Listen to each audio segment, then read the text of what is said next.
আর খিদিরপুরে এরকম অনেক অনেক প্রচুর স্ট্রিট ফুড আছে, ছোট ছোট স্ট্রিট ফুড, সেইগুলোকে আজকে কভার করবো। দেখো, আর এখানে দেখতেই পাচ্ছ সব খাবার রেডি হচ্ছে, আর এখানে সব খাবার দাবার রেডি হচ্ছে।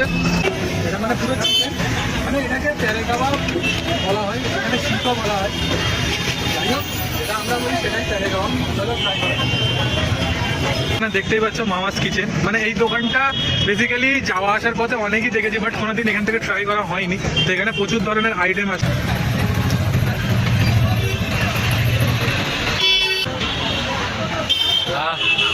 চা যা যতই আমরা বাইরে যা কিছু খাই, একটু চা তো খেতেই হবে। তো খিদিরপুর মানেই মনে করো শপিং এর জায়গা। এখন সন্ধ্যের টাইমে প্রচুর ভিড় রাস্তাঘাট। দেখতে পাচ্ছেন রাস্তার ওপরে জাস্ট একটা কাট, মানে ছোট কাট করেছে। আর এখান থেকে একটা লাভি নিয়ে নিয়েছি, মানে ফলুদা লাভি, তাই দেখতেই পাচ্ছ বিজনেসটা।